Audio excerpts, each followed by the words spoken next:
भोपाल। देश प्रदेश में भोपाल का नाम रोशन करने वाली जागृति अवस्थी ने यूपीएससी में ओवरऑल सेकंड रैंक हासिल की है।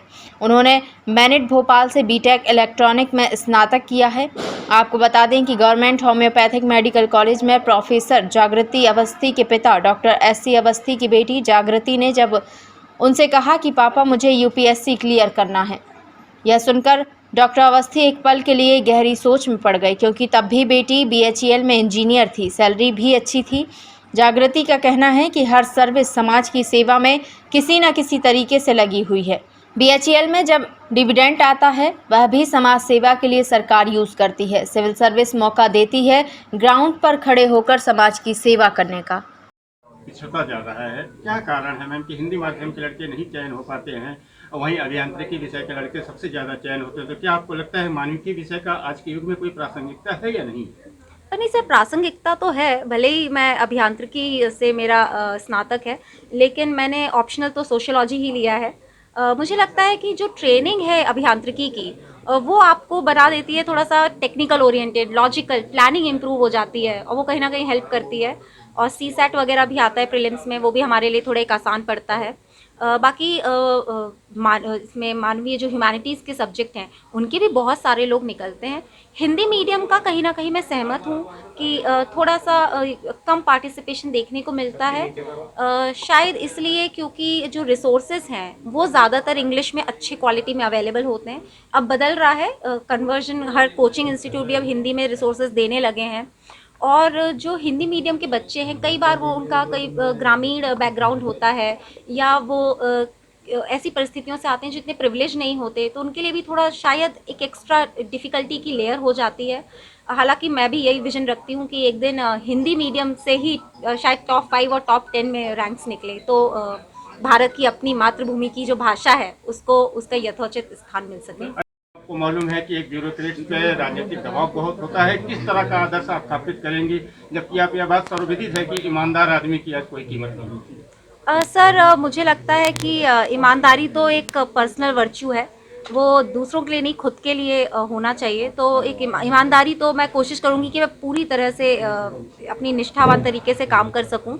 पॉलिटिकली अकाउंटेबल ना हो के लोगों के प्रति समर्पित होने की कोशिश करूँगी। अल्टीमेटली पॉलिटिक्स भी लोगों की सेवा के लिए है और सिविल सर्विसेज भी लोगों की सेवा के लिए ही है।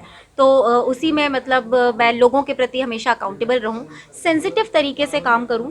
एक माइल्ड नेचर्ड जो ब्यूरोक्रेसी का अब ज़माना आ रहा है और विमेन तो इमोशनली इंटेलिजेंट मानी जाती हैं, उसका मैं यूज़ कर सकूँ और उसी तरीके से मैं आगे बढ़ सकूँ एक अकाउंटेबल पर्सन की तरह। पिछले 2 दशक से देखा जाए तो मेरा नाम डॉक्टर एससी अवस्थी है और प्रेजेंट टाइम में गवर्नमेंट होम्योपैथिक कॉलेज में एज ए प्रोफेसर वर्क करता हूँ। क्या कहना चाहेंगे आपकी बेटे ने टॉप किया है?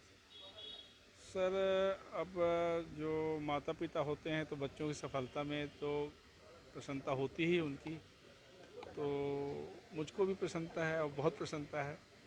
और उसका एक कारण ये है कि जो अचीवमेंट है वो हमारे एक्सपेक्टेशन से कहीं ज़्यादा है। जिस प्रकार से तैयारी की और सफलता मिली, क्या मानते हैं किस तरह से उसको मोटिवेट करा आप लोगों ने भी परिवार के लोगों ने? सर, मोटिवेशन तो हमारा बहुत कुछ नहीं है, सपोर्ट रहा है। जिस समय उसने अपना बीटेक कंप्लीट किया था तो बीटेक कंप्लीशन के दौरान उसने गेट का एग्ज़ाम दिया था, 51 रैंक उसको प्राप्त हुई थी और उसका बहुत जगहों पे केवल 7 अपॉइंटमेंट तो उसको कंप्लीशन के पहले ही मिल गए थे। उसको बीटेक कंप्लीशन के पहले ही उसके पास 7 अपॉइंटमेंट लेटर थे क्लास 1 के। तो उसने जब बीएचईएल ज्वाइन किया तो बालक हमारा उस समय तो 12th में था। इसके बाद उसको नीट की तैयारी करना था, उसने नीट की तैयारी की और वो अच्छी रैंक से निकल गया। जीएमसी में एडमिशन लेके हम चाहते भी थे कहीं जीएमसी में रहे, तो जीएमसी में एडमिशन के बाद फिर उसने कहा कि हम पापा आप यूपीएससी की तैयारी करना चाहते हैं तो हम रिज़ाइन करना चाहते हैं। हमने कहा बिल्कुल रिज़ाइन कर दीजिए अगर आपकी इच्छा है तो। और सर, हमारा फाइनेंशियल सपोर्ट के अलावा और कुछ नहीं रहा। कितनी समय तक तैयारी करती थी, कितने घंटे पढ़ाई करती थी घर में? सर, बिगिनिंग 10 से 12 थी, लेकिन जब इंटरव्यू हुआ तो उसके पहले करीब 15 से 16 घंटे।